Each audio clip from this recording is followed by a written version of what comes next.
Good afternoon. This is Tony Dattino. I am the founder of the USA Memory Championship and the president of Dattino Consulting Group.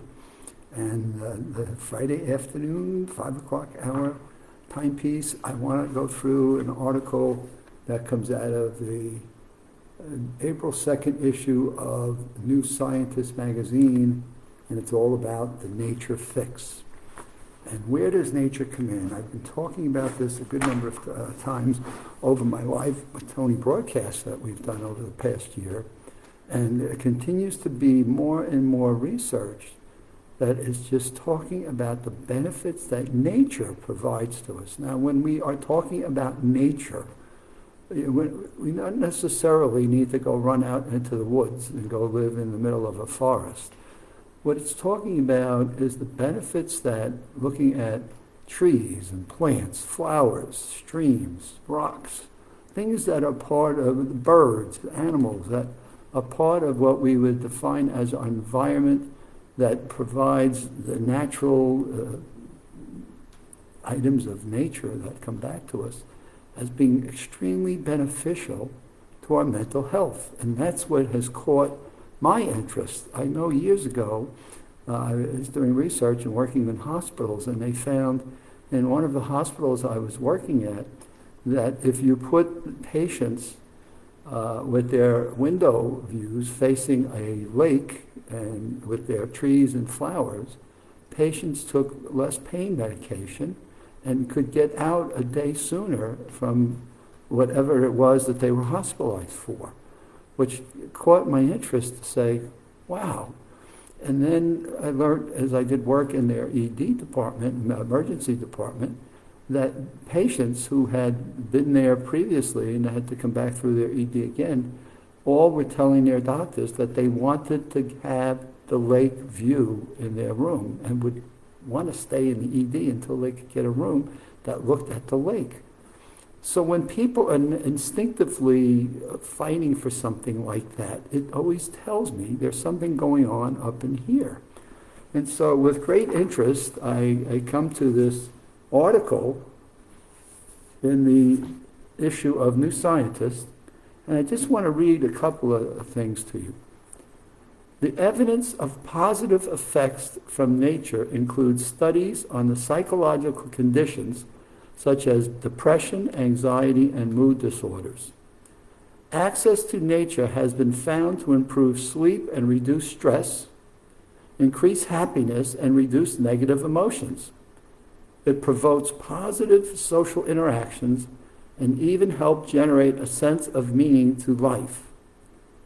Being in a green environment boosts aspects of thinking, attention, memory, and creativity in people regardless of with or without any signs of mental challenges. This is supported by the University of Chicago.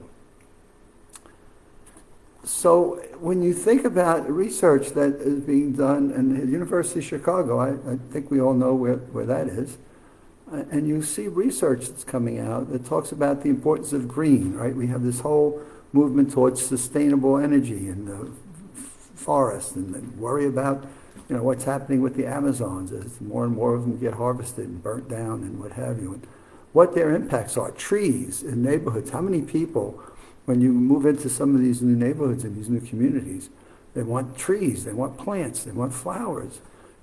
People in their residences that live in apartments, having flowers. In fact, I've even read articles that even suggest pictures of flowers or mountains or streams of animals in the wildlife promote better mental health than having a blank, pale wall. So it was interesting to read this report from the University of Chicago that was coming into the New Scientist issue at what the difference is that nature provides to our mental health, such as eliminating some of the impacts of depression or anxiety.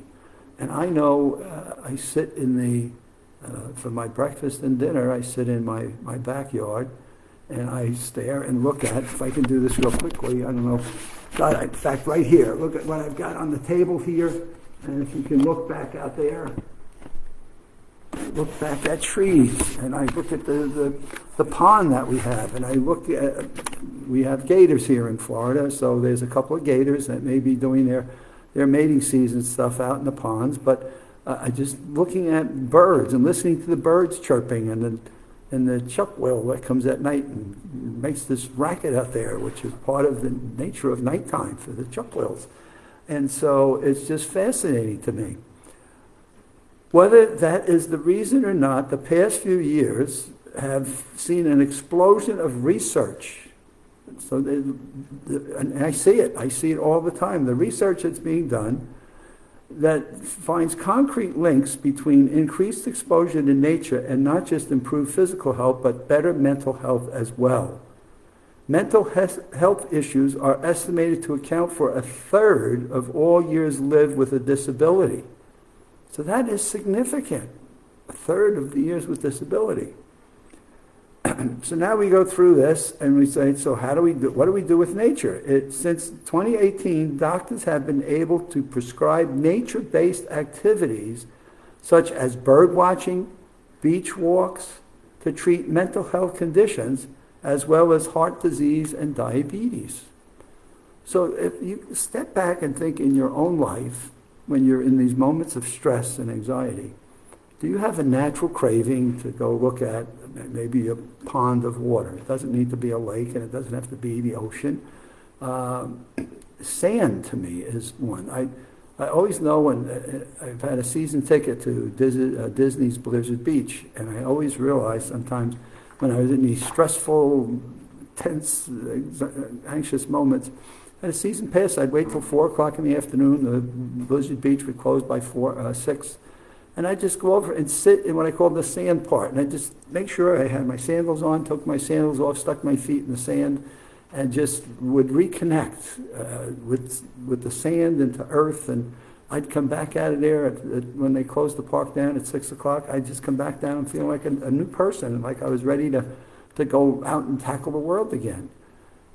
So this is something that I do. I will sit out at breakfast and just sit out on the area I showed you and look at the trees and the pond and listen to the birds that are waking in the morning and see what's swimming in the pond that we have. And very often we see ducks and different, there's a hawk that comes flying off the trees and lands on a fence that looks for its food. And so I just can sit there and just find myself calming down, just being ready to go about the day and not be in a high level of anxiety or stress or more than anything, and being in a creative mode, which is really what I'm always at. How do I be creative for the challenges and things that I'm trying to achieve and trying to accomplish? So how does it kickstart me into getting back into the work schedule of the day and be creative? So nature, plants, growing vegetables. How many people are into these community vegetable gardens now that want to see plants grow? And as I was showing you a few minutes ago, we got these flowers. I'm always big on having flowers on the table. And I come and watch them bud and who's opening and what's opening in the flowers and things of that sort. So there's a whole variety of things. You can put plants in your house and watch some flowers blossom and bloom out.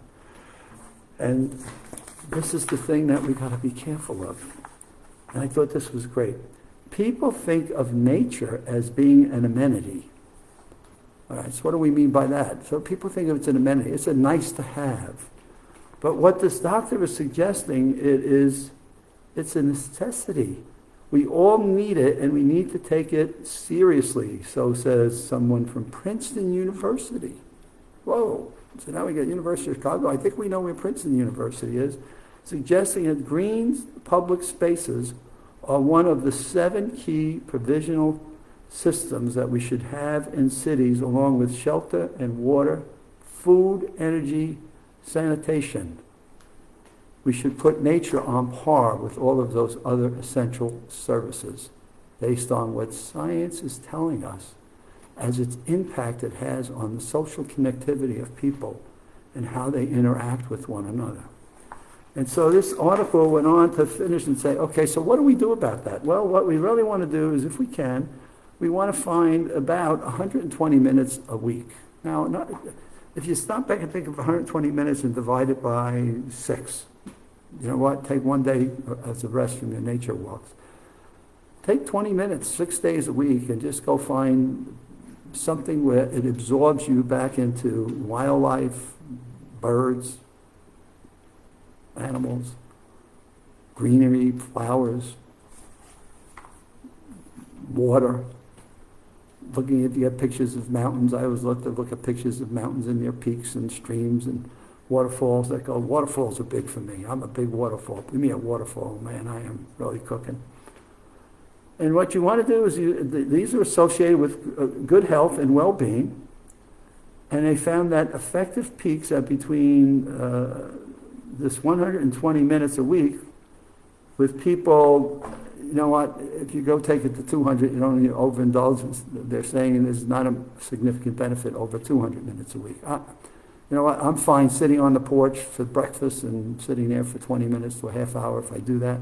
5 days a week, I've got my minutes in, though I don't really time it. I just find myself being absorbed in it, being just pulled into it like a magnet, which then tells you, as I learned from Tony Buzan many years ago, when your brain is telling you it likes something and gravitates towards it, that's something you ought to be doing. I hope you're finding the Live with Tony broadcast informative and, more importantly to me, helping to make a difference in your life in some capacity. And so I will continue to do a Monday, Wednesday, and Friday Live with Tony's, and hoping that each and every one of you that have the pleasure of listening to these can pick up one point at each broadcast that you might be able to think about and reflect on that can make a difference in your own mental fitness, in your own physical well-being, and your overall life. So you can get to be the best version of yourself that you could ever imagine. With that, have a good weekend.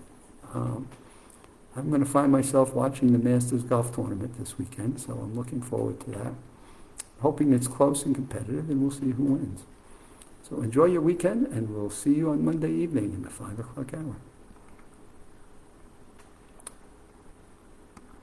And by the way, in the event, I keep forgetting to do this, you can also find my videos on YouTube. So if some of you have got friends that are not into Facebook Live, you also can find these broadcasts moving over to YouTube as well. So if you've got any people you want to see one, and well, I don't have Facebook, get them to go look at YouTube under USA Memory Championship, and you'll find them over there.